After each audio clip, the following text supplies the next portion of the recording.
Hi, my name is Julia Winston, and I'm the co-founder and editor-in-chief of the Rainbow Letters. And during my day job, I'm the director of community at a private equity firm called Alpine Investors. I grew up in Austin, Texas, and my parents got divorced when I was 7 years old because my dad is gay. I didn't know that nobody told me that that's why they were getting divorced. It was the early 90s, and being gay was not really kosher. And so once I learned what gay meant when I was 10, I inquired, and that's how I found out that my father was gay. Having a gay dad was an isolating experience for me as a kid, but then something miraculous happened to me when I was 12 years old. My best friend at the time, she and I were also like the only Jewish kids in our school, so we already kind of felt like family. Her mother came out as a lesbian, and her father started dating my mother. So our two straight parents got married, and my best friend became my stepsister, and we had gay parents. The ones who weren't married were both gay. So it's this incredible story, and because I'm someone who loves storytelling, I just, for so many years, thought that we've got to do something with this story. Modern Family had not come out yet. There was not any kind of expression of LGBT or really many alternative families at all.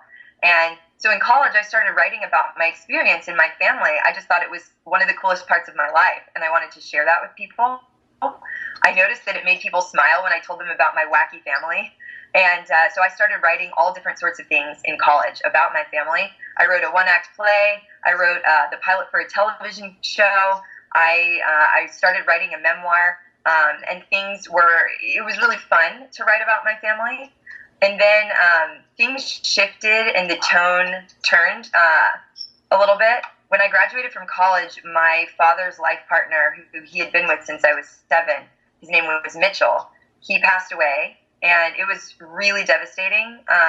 It had almost been like I was sad when I was a kid because my parents got divorced and my dad was gay, and it was confusing. But then everything became really amazing because my best friend became my sister, and we were almost like a unified front. And then it got sad again when my father's partner passed away. And during that time, I started writing and using writing as a tool to process my emotions about everything that had happened and to just try and understand my own experience. And so I wrote for years. I actually started to write a memoir about this whole experience.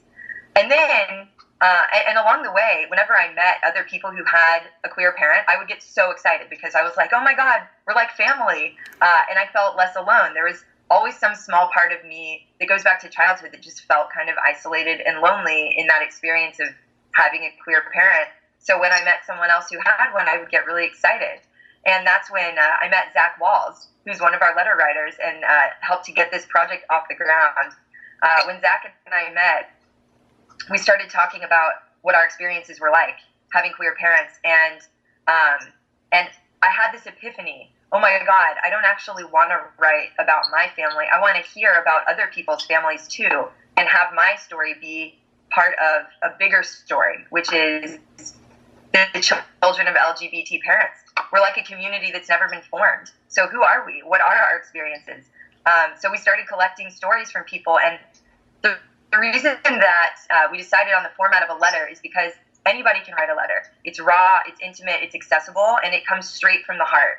And so instead of collecting essays from people with gay parents who are writers, it was like, let's invite everybody who has an LGBTQ parent who wants to talk about that part of their identity to talk about it through this medium of a letter, and they can write it to anyone in the world, just sharing, hey, here's a part of me. And we all everybody in life has some kind of unfinished business or something they want to talk about that they maybe haven't gotten the chance to talk about before.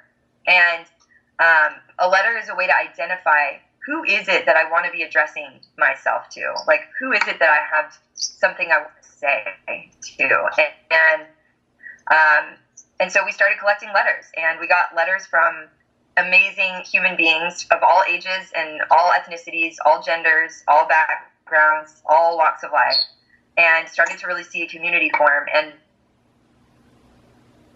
what I've had the good fortune to see, which is just this collection of amazing stories, and share that with the world.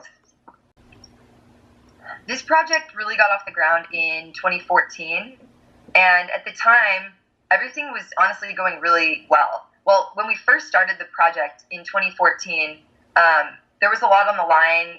Gay marriage was not legal yet in all 50 states, and there was a lot of work to be done. And very quickly, that work was done. It was almost like, wow, everybody really galvanized, and the LGBTQ community really mobilized, and the world responded. And suddenly, gay marriage was legal in all 50 states. And obviously, there's way more work to be done for equality for LGBTQ people and families. But we did do a lot of work in 2015. And then, and almost for a moment, I felt like, oh, well, do we need to do this project? We're starting to get all of our rights. And I think in a way, that was just a cowardly moment for me, because I knew that there's so many people we could hear from. It almost felt overwhelming. But things started changing, obviously in November, when Trump was elected and we got a whole new administration. The reality that we were living in before shifted, and the world doesn't feel like such a safe, promising, and exciting place anymore for LGBTQ people and families. And while we had taken a break because, I was busy with my day job and life got in the way, it almost started to feel urgent. Like before, it was something that I wanted to do for me, as almost a healing process, and got some really incredible people along the way on the journey to share their stories. And it was a nice to have, but not a need to have project. And then in November, it just felt like, whoa, my head is spinning, and what can I do? So many people were asking themselves and each other, what can I do? How can I take action to ensure that we live in a safe political environment? And so I think a lot of people were confused, and I think people are confused right now about, how do I take action in this current climate? And it was really obvious to me, well, there's this project that's just sitting here lying dormant, waiting to be shared with the world to tell the stories of so many people who need to be humanized. We need to see the faces of LGBTQ people and their families and hear their stories. It's time for people to come out about their experience of just being human. And this is a moment in time where we can actually have an impact by building more empathy. And that's really the purpose of this. If there's anything that needs to happen right now, it's building bridges. It's